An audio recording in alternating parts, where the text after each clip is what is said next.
안녕하세요, 연예인 김대장입니다. 최근 야마하 R7의 출시가 코앞으로 다가왔는데요. 야마하 R7은 과연 야마하 R6를 뛰어넘는 최고의 미들급 바이크가 될지 아니면 MT-07의 사골 엔진일지는 선택은 라이더들의 몫일 것입니다.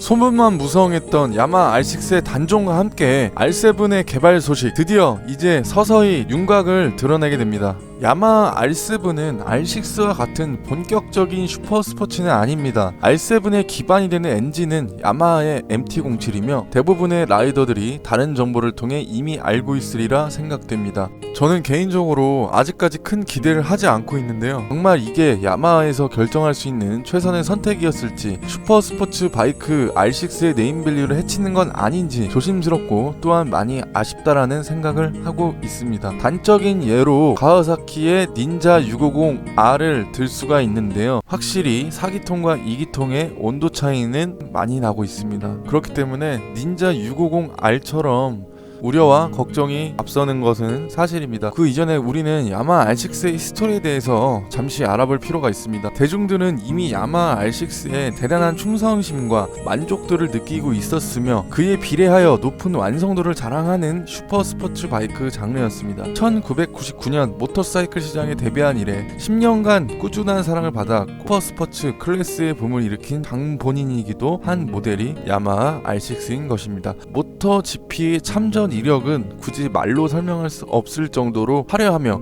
미들급이지만 오버스펙을 지닌 R6는 599cc 수랭 병렬 4기통 엔진으로 최고 출력은 118.4 PS로 14,500rpm이라는 초고회전에서 나오는 괴물같은 출력입니다. 이로 인해 6.3이라는 최대 토크를 자랑하며 최고의 밸런스와 퍼포먼스를 보여주는 초고회전 엔진을 탑재한 코너링 머신이라고 각광을 받아왔습니다. 하지만 엄격해진 환경 및 배출가스 규제에 맞춰 R6 엔진은 저물어가는 내연기관의 높은 장벽으로 인해 유로5에 맞추지 못하고 결국엔 단종이라는 절차를 밟아가고 있는 상황인데요. 야마하 R7이 탄생하기 이전부터 새로운 엔진을 개발하기에는 막대한 개발 비용과 오랜 기간의 테스트 절차를 거쳐야 하기 때문에 현실적으로 R6가 단종이 되고 미들급 레플리카 라인업이 무너지는 현상이 발생하기 때문에 개발 단계의 속도를 좀 더 올릴 수밖에 없다고 생각합니다. 더 이상 신차가 나오지 않고 역사 속으로 사라진다는 것은 팬들에게 큰 아쉬움을 남기게 될 것으로 보이는데요. 이번 R7의 출시 시기는 어떻게 보면 유로5에 살아남기 위한 야마하의 처절한 몸부림이라고 볼 수 있습니다. R7은 689cc 수랭 병렬 2기통 CP2 엔진을 얹고 있으며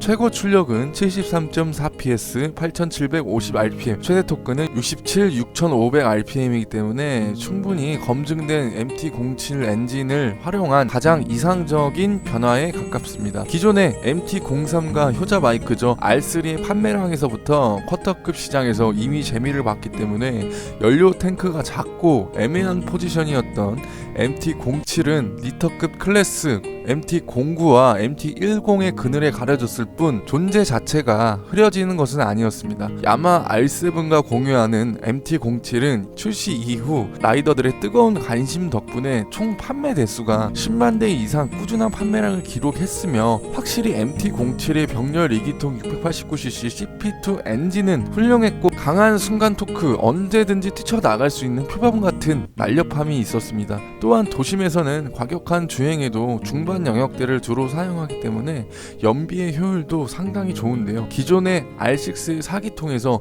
2기통으로 내려갔기 때문에 확실히 연비는 굳이 말하지 않아도 좋아질 것은 당연한 결과로 보입니다. 4기통 특유의 날카로운 배기음은 사라졌지만 묵직한 병렬 2기통 CP2 엔진도 또 다른 매력으로 다가올 것 같은데요. 이번 R7 출시에서 제일 아쉬운 점은 트랙션 컨트롤이나 라이딩 모드의 세팅을 찾아볼 수 없다는 것입니다.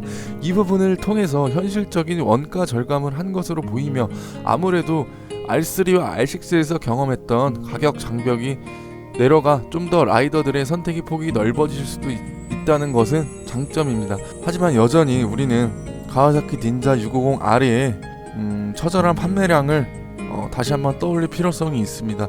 이번에 R7에서 추가된 사항은 슬리퍼 어시스트 클러치를 채용했다는 것과 옵션이지만 양방향 퀵시프트 시스템을 제공하게 되는데요. 이는 R3를 타고 있던 기존의 충성 고객을 잡기 위한 전략이며 쿼터급에서 미들급 클래스를 입문하려는 라이더들에게 반가운 소식입니다. 또한 프런트에 41mm 가야바 풀 어저스터블 도립식 포크가 채택되고 레디얼 마운트 방식의 브레이크 캘리퍼로 더 높은 제동 성능을 기대하게 할 수 있을 것으로 보이는데요. MT09도 그렇고 출력은 상당히 만족스러웠으나 브레이크의 성능이나 핸들이 털리고 밸런스가 불안하다는 의견들은 결국에는 타사로 옮겨가게 만드는 요인으로 작용하기도 합니다. 기존 MT07의 엑시얼 타입에서 레디얼 마운트 방식의 브레이크 캘리퍼를 채용했다는 것은 이미 야마하도 브레이크의 단점을 어느 정도 제대로 인지하고 있는 것으로 보입니다. 또한 기존의 앞부분이 프론트 포크의 각도를 1도 정도 세웠으며 그에 따라 휠 베이스가 약 5mm 정도가 줄었습니다. 이로 인해 기존의 MT07보다는 좀 더 낮고 공격적인 포지션이 될 것으로 예상됩니다. 도립식 포크는 우리에게 꽤나 반가운 변경사항입니다. 공차 중량은 여전히 가벼운 187kg며 시트고는 835로 나와 있습니다. R6와 비교하면 시트고는 15mm 정도 더 낮은 것으로 보이는데요. 최근 R1, R6 라인업부터 미뤄오고 있는 야마 YZF R 시리즈를 대표하는 DRL 디자인은 우리에게 친숙한 디자인입니다. 헤드라이트는 최근 야마 모터사이클에 공통적으로 채택하는 프로젝션 라이트를 장착했으며 프론트 페어링 가운데 M자 모양과 에어 인테이크가 보입니다. 이와 함께 사이드 페어링과 연료 탱크, 리어 핸더 또한 야마하의 R 시리즈의 DNA를 많이 가져온 것으로 보이며 멀리서도 야마하의 차량을 알아볼 수 있는 상징과도 같은 양쪽이 뚫려있는 리어 핸더의 디자인은 야마하 R1과 R6에서도 볼 수 있을 정도로 인기가 많습니다. 사실상 가격 경쟁이 관건인데요. 개인적으로 야마하 차량 같은 경우에는 타사 브랜드에 비해서 상당히 가격 책정이 말도 안 되는 경우가 많았습니다.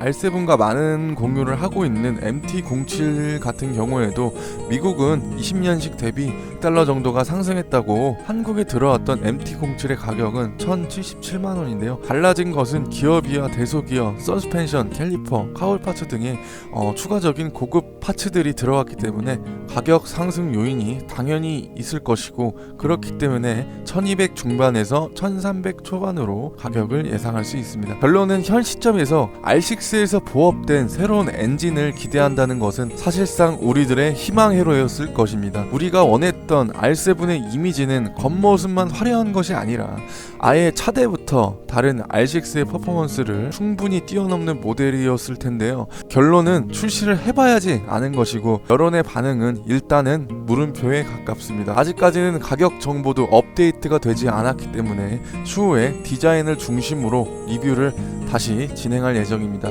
제 영상이 도움이 되셨다면 구독과 좋아요 부탁드리고요. 구독해주시면 앞으로도 좋은 바이크 정보를 들으실 수 있습니다. 감사합니다.